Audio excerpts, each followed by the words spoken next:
Hello everyone, this is Urvashi. Now we will do pedagogy of economics. तो अब हमारा जो आज का टॉपिक है वो है डिस्कशन मेथड. हमने प्रीवियस वीडियो में अपना डिस्कस किया था about the methods of teaching. तो मेथड्स ऑफ टीचिंग में हमने फर्स्ट उसका जो मेथड था वो पढ़ा था, वो था हमारा लेक्चर मेथड. तो नेक्स्ट आता है हमारा डिस्कशन मेथड. ये है हमारा सेकेंड मेथड है हम लोगों का अबाउट मेथड्स ऑफ टीचिंग. तो what is discussion method? Discussion method means आप लोगों को कुछ भी जैसे डिस्कस करते हैं, डिस्कस इन अ ग्रुप. आपका कोई प्रॉब्लम है, कोई क्वेरी है, कुछ भी आपका कोई न्यू टॉपिक है, आप लोगों को समझ नहीं आता, तो आप अपनी टीचर्स के साथ अपना ग्रुप एक लेके जाते हैं टीचर के पास और टीचर्स के उसके बारे में उस टॉपिक से रिलेटेड जो भी होता है वो डिस्कस करते हैं. उसे कहते हैं हम लोग डिस्कशन मेथड. आपकी मतलब मान लीजिए आपकी क्लास में 25 स्टूडेंट्स हैं, ठीक है. उनमें से 10 to 15 स्टूडेंट्स ऐसे हैं जिन्होंने कि लेक्चर अटेंड नहीं किया था, या उनके डाउट्स हैं उस टॉपिक में, या कुछ भी ऐसी प्रॉब्लम है उन्हें समझ नहीं आया जब भी आपकी क्लास लगी थी लास्ट. तो उसके रिलेटेड सब एक ग्रुप बनाते हैं स्टूडेंट्स की, हाँ हमें टीचर से इसके बारे में पढ़ना है, ये टॉपिक हमारा क्लियर नहीं हुआ, या फिर हमें इसके बारे में इस टॉपिक में कुछ डाउट्स हैं, प्रॉब्लम्स हैं. तो वो सारी प्रॉब्लम्स लेके स्टूडेंट्स जो हैं अपने टीचर के पास जाते हैं और उनसे बोलते हैं कि ये हमें आप पढ़ाइए, आप ये हमें समझाइए. तो टीचर जो है उन ग्रुप्स ऑफ स्टूडेंट का एक ग्रुप कह सकते हैं, एक लेक्चर लेते हैं, एक क्लास लेते हैं जो भी उस टॉपिक से रिलेटेड होती है, उसमें वो पढ़ाते हैं. तो उसे कहते हैं डिस्कशन मेथड. तो उसमें टीचर्स अपने पॉइंट्स देता है, स्टूडेंट्स जो है अपने व्यूज देते हैं या अपने न्यू एग्जांपल्स देते हैं, जिससे एक अंडरस्टैंडिंग बनती है और इजिली जो है स्टूडेंट्स जो है अपने आप खुद कहते हैं कि भाई अच्छे ढंग से समझ पाते हैं टॉपिक को. तो ये होता है हमारा डिस्कशन मेथड, जिसमें हम डिस्कशन करते हैं रिलेटेड टू अवर प्रॉब्लम और अ न्यू टॉपिक.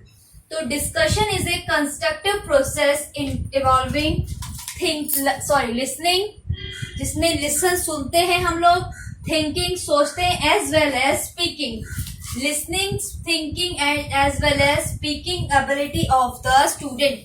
आपका ग्रुप जो है टीचर के पास जाता है, टीचर से आप डिस्कस करते हैं, अपने व्यूज देते हैं उस टॉपिक से रिलेटेड, अपना एग्जांपल्स देते हैं. तो वही टीचर आपको न्यू आइडियाज के थ्रू या कुछ भी और जो आप लोगों को नहीं पता टीचर्स को पता है तो वो आपको मैम आपकी बताती है, ठीक है. तो ये हो गया हमारा डिस्कशन मेथड. इसके बेसिकली 3 स्टेप्स होते हैं. डिस्कशन मेथड के 3 पार्ट्स में कह लो आप डिवाइड कर दिया होता है, या उसे 3 स्टेप्स होते हैं. वो क्या होते हैं? Number 1 is preparation. Preparation of discussion.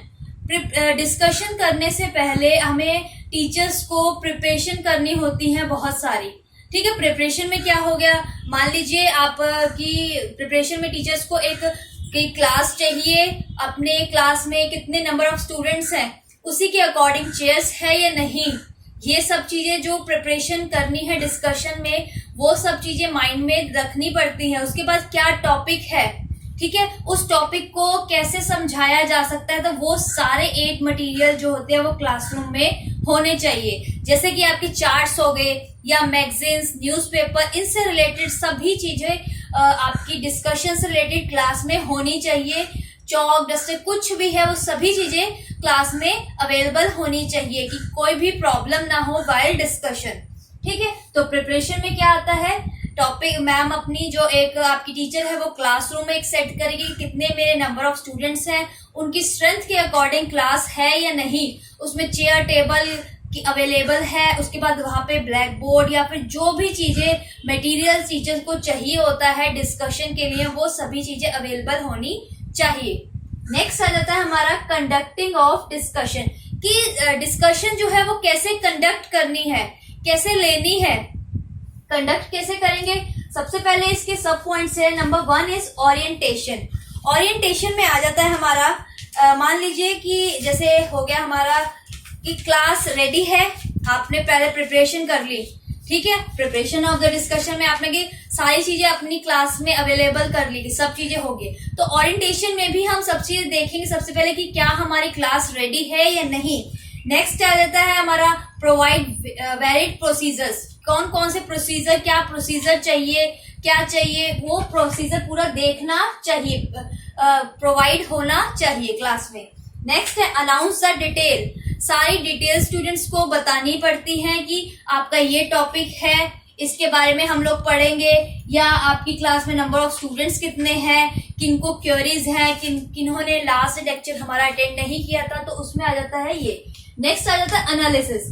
Analysis में क्या आ जाता है हमारा, स्टेट द प्रॉब्लम। जो भी प्रॉब्लम होती है वो हमें बतानी पड़ती है कि ये प्रॉब्लम है या फिर ये टॉपिक है जो हम लोग डिस्कस करेंगे। नेक्स्ट आ जाता है डिटरमाइन द क्वेश्चन रिक्वायर्ड। मतलब कि जो भी क्वेश्चन रिक्वायर्ड है या फिर जो क्वेश्चन पूछना है, मान लीजिए स्टूडेंट्स ने लेक्चर अटेंड किया बट उनके डाउट्स हैं रिलेटेड टू क्वेश्चंस के फॉर्म में उनके डाउट्स हैं, तो उन्हें कैसे क्लियर करना, तो वो उस क्वेश्चन को बताएंगे, डिटरमाइन करेंगे, समझाएंगे स्टूडेंट्स को कि ये क्वेश्चंस हैं, इनके बारे में हम लोग डिस्कस करेंगे। नेक्स्ट आ जाता है हमारा इलेबोरेशन। इलेबोरेशन में क्या आ जाता है हमारा कि हमें कैसे इलेबोरेट करना है, वो जो डिस्कशन हम लोग करेंगे रिलेटेड टू टॉपिक या प्रॉब्लम, कैसे उसे इलेबोरेट करेंगे। इलेबोरेट में क्या आ जाएगी, कैसे उसे समझाएंगे, ठीक है, उसको बताना शुरू करती है टीचर। तो बताने के टाइम पे क्या होता है कि जो आपकी बोल रहे हो, स्पीकिंग पावर है, वो एकदम क्लियर होनी चाहिए टीचर्स की। टीचर की या स्टूडेंट अपने आंसर्स दे रहे हैं, अपने एग्जाम्पल्स, तो आपकी जो वॉइस क्वालिटी है वो बहुत ही क्लियर होनी चाहिए, जो सभी को समझ आए, सभी स्टूडेंट को, टीचर जो भी है आपकी क्लास में, उन्हें समझ आए।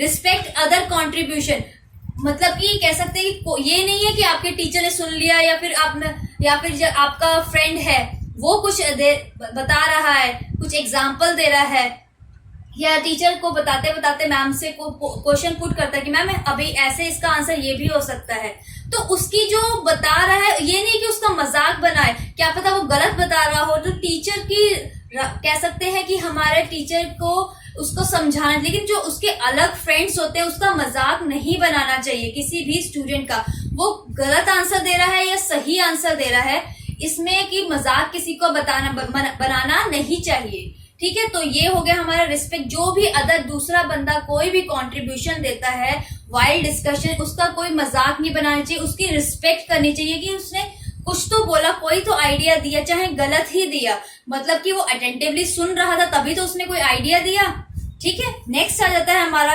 Vocab simple.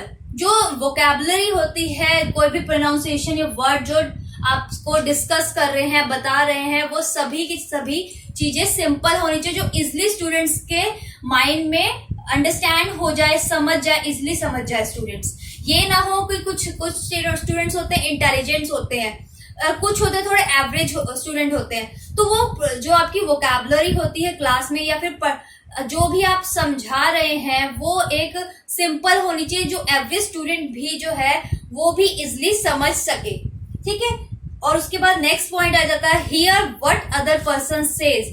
दूसरा पर्सन या कोई टीचर आपकी, मान लीजिए आपकी क्लास में 2 टीचर्स है, ठीक है, डिस्कशन हो रही है, 40 to 50 स्टूडेंट्स है, तो दो टीचर्स है, तो दूसरों के ये नहीं कि खाली आप एक ही टीचर की बात सुनोगे, आपकी क्लास में 2 टीचर्स हैं तो आप दोनों की ही बात सुनोगे, ठीक है। या फिर आपके जो फ्रेंड्स हैं वो कुछ आंसर दे रहे हैं या कोई एग्जाम्पल दे रहे हैं कि न्यू आइडिया या इनोवेटिव आइडिया कुछ दे रहे हैं या कोई वर्ड प्रोनाउंस के, तो उसको आप ध्यान से सुनोगे, उसकी जो मतलब कि कैसे हियर द अदर्स व्यूज, जितने भी कोई भी अलग व्यूज दे रहे हैं सभी आप उनके सभी के जो भी व्यूज होंगे वो सभी ध्यान से सुनेंगे, ठीक है। नेक्स्ट आ जाता है हमारा समरी।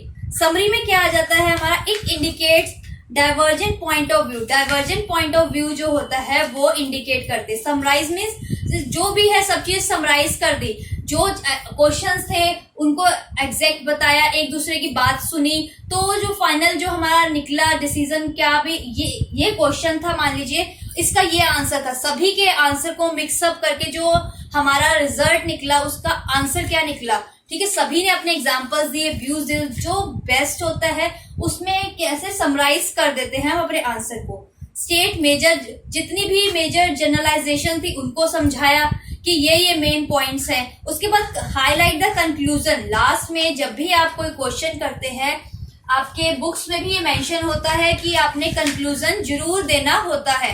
तो कंक्लूजन को अच्छे से हाईलाइट करना चाहिए कि जब भी आपका एग्जामिनर आपका एग्जाम पेपर जो है चेक कर रहा हो, तो उसे हाईलाइट हो वो कंक्लूजन कि ये पूरे क्वेश्चन का असली में कंक्लूजन क्या निकला है, जो हमने पढ़ा वो सभी का लास्ट में कंक्लूजन क्या निकला, क्या इसका मेन प्रॉब्लम थी या फिर क्या इसका पर्पस जो था हमारे करने का वो सक्सेसफुल हुआ या नहीं।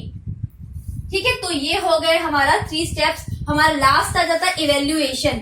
इवेल्युएशन में क्या आ जाता है कि माइंड में टीचर जो है अपने रिकॉर्ड कर लेते हैं किस बच्चे ने अटेंटिवली डिस्कशन मेथड को समझा है, उसका यूज किया है, उसका यूटिलाइजेशन किया है।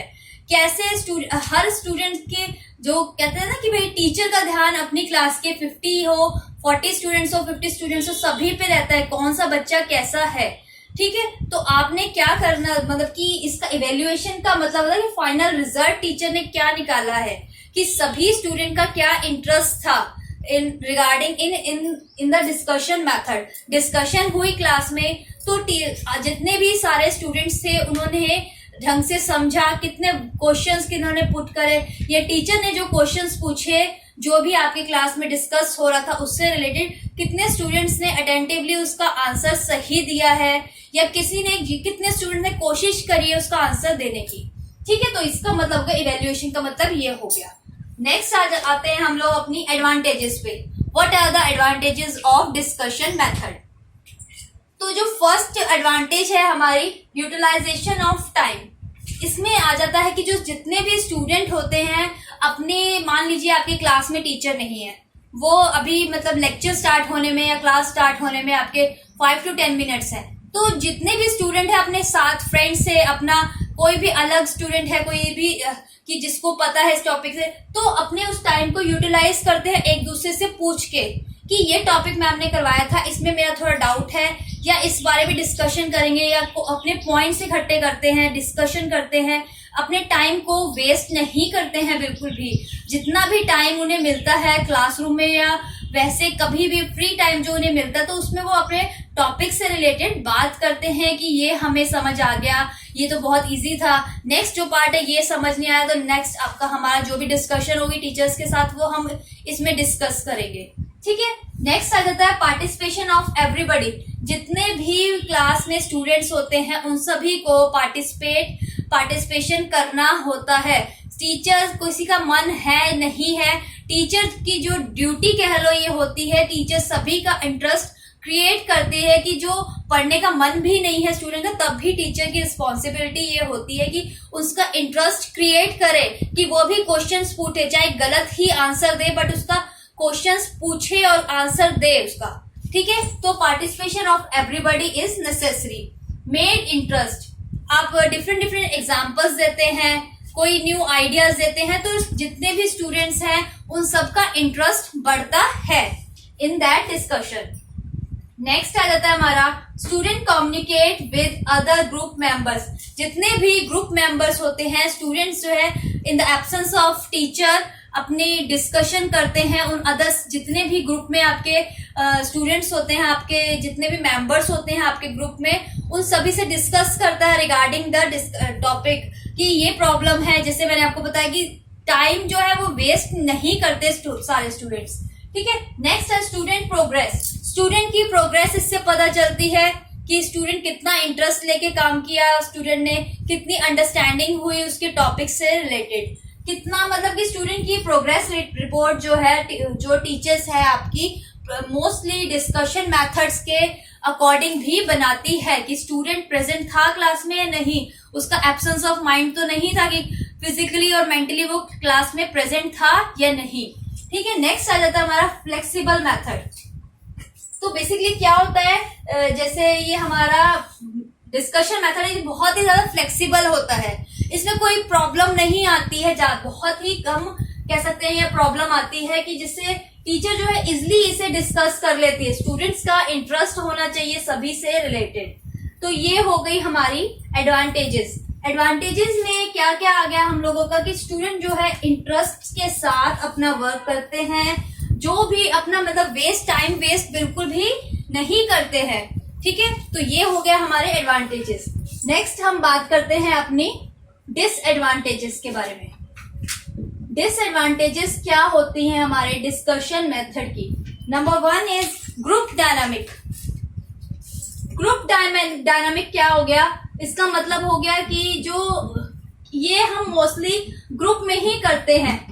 ठीक है, एक ग्रुप ही बनाना पड़े। इंडिविजुअली एक पर्सन आए कि डिस्कशन करनी है हमें, तो वो टीचर से नहीं होता। वो इंडिविजुअली कोई स्टूडेंट आता तो उसको वैसे सिंपल सा बता देते इजी लैंग्वेज में ये समझाने के लिए। बट डिस्कशन मेथड, डिस्कशन पूरी क्लास में एक बच्चा डिस्कशन के लिए बैठा है तो वो नहीं होता है, उसके लिए आपको ग्रुप चाहिए होता है।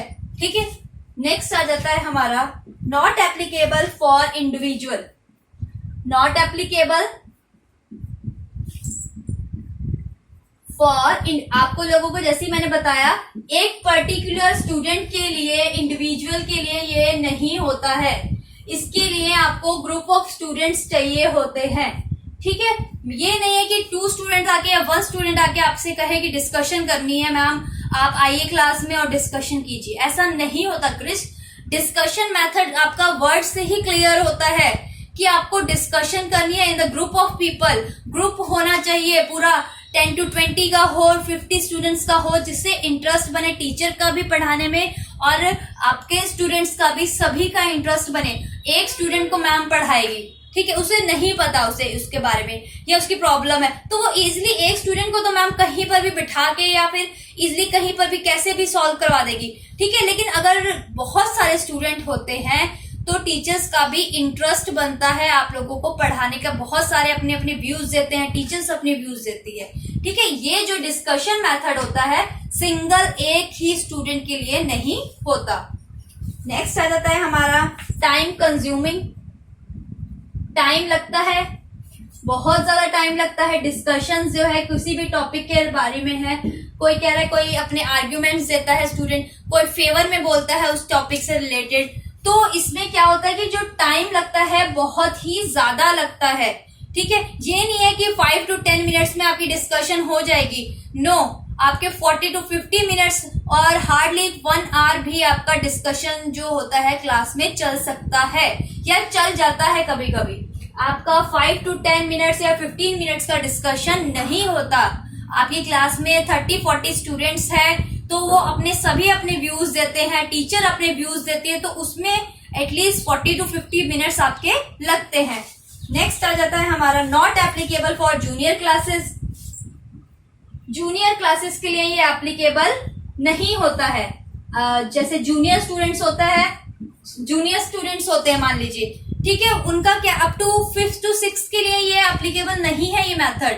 उनकी मैच्योरिटी लेवल बहुत कम होती है, वो हार्डली 20 मिनट्स की या 20 to 25 मिनट्स की क्लास, मान लीजिए आप लोगों की फॉर एग्जांपल 40 मिनट्स की क्लास होती है सभी स्कूलों में। ठीक है, तो वो 20 to 25 मिनट्स में ही थक जाते हैं बच्चे। उनकी मैच्योरिटी, उनकी एनर्जी कम होती है, तो वो डिस्कशन, उनको नहीं पता होता न्यू चीजें। ठीक है, तो मैम उनको जितना पढ़ाती है वो सिर्फ वही चीजें समझ पाते हैं, उससे ज्यादा वो एग्जाम्पल भी नहीं दे पाते हैं, या अलग अलग चीजें उन्होंने कह सकते हैं कि एक्सपेरिमेंट नहीं करे होते, उन्हें नहीं पता होता है। ठीक है, तो जूनियर क्लासेस के लिए ये नहीं एप्लीकेबल होता। नेक्स्ट आ जाता है हमारा fear of irrelevant discussion. Fear of irrelevant discussion. Irrelevant discussion का डर होता है,